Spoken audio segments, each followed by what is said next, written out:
এখানে সকালবেলা ঘুম থেকে উঠা দেখি কাকা আর কাকি হচ্ছে শাক বস্তায় ভরতেছে। তা আমি মনে করছি মনে ওনাদের গরুদের খাওয়াবে, এই কারণে।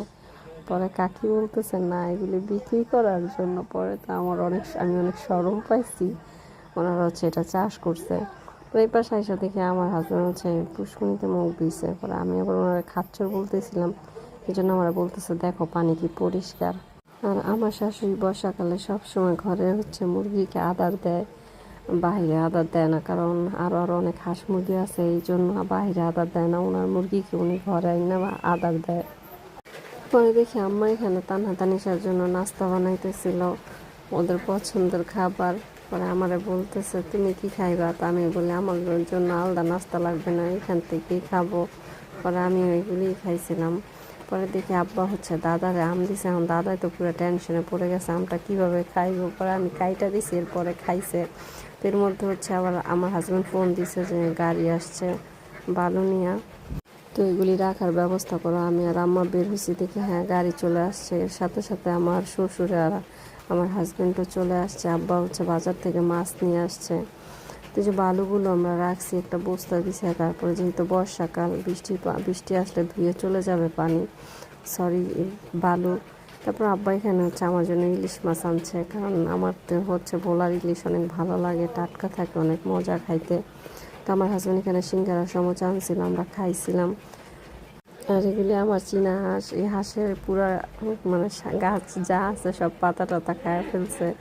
তো এই কারণে আম্মা এগুলির পিছে বাইন্দা রাখে। তো বৃষ্টি আসবে এই জন্য বালুগুলো ঢাইকা দিতেছিল। এর মধ্যে আবার সিমেন্ট আর হচ্ছে খোয়াও চলে আসছিল। যেহেতু আমরা হঠাৎ চলে আসছি, এই জন্য কোনো হেল্পারও ভাও করতে পারি নাই।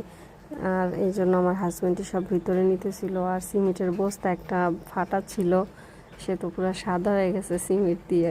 পরে এখানে পুষ্কুনিতে এসে গোসল করলো। আর মূলত আমাদের ঢাকা থেকে গ্রামের আসার কারণ হচ্ছে বর্ষাকাল, ছাদে পানি জমে। আর পানি জমে থাকতে থাকতে ড্যাম পড়ে যাবে। ছাদ যখন করা হয়েছে তখন উপরে নেট ফিনিশিং দেওয়া হয় নাই। তো এখানে হচ্ছে পুষ্কুনিতে গোসল করলো। আমি ঘরে এসে দেখি আম্মা রান্নাও বসাই দিছে। তো আমার শাশুড়ি কিন্তু মাশাআল্লাহ অনেক ভালো রান্না করতে পারে। আর আমরা যখনই আসি আমরা কখনো রান্না করি না, আম্মাই রান্না করে। আর আমাদের কোনো কাজও করতে হয় না। আম্মা হচ্ছে আমাদের কখনো বলে না যে এটা করো এটা করো, নিজেই করে। আমরা করতে চাইলেও করতে দেয় না। আমার শাশুড়ি রান্না করতে অনেক ভালোবাসে। তো এখানে আমাদের বাইরেও খাওয়াইতেছিল আম্মায়। পরে আমরা দুপুরে ঘুমাইছিলাম। সকাল বিকালে উঠা দেখি এখানে তারা হচ্ছে দোকান থেকে আসছে, দাদা আর নাতিনেরা। পরে আম্মা তো বাসায় ছিল না, হাঁসও চলে আসছে, যেহেতু বিকাল হয়ে গেছে আদার দিতে হবে। তো আমার জানা ছিল না কি দিমু। পরে যে দেখি আম্মা চলে আসছে, আইসা ধান আর ভাত একসাথে মিক্স করে নিছে হাঁসের খাওয়ানোর জন্য। আল্লাহ দিলে আমাদের অনেকগুলো হাঁস আরও ছিল, ওগুলো আমাদের খাওয়া হয়ে গেছে।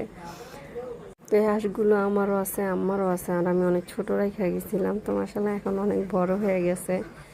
আর হচ্ছে আর যে বর্ষাকালে হাঁস পালতে খুবই কষ্ট। তারপর আমার শাশুড়ি পালতেছে, না তো আমার বিক্রি করে ফেলতে হতো যাওয়ার টাইমে। তো যাই হোক, কথা হবে আবার অন্য কোনো ভিডিওতে। সবাই ভালো থাকবেন, আমার জন্য দোয়া করবেন। আল্লাহ হাফেজ।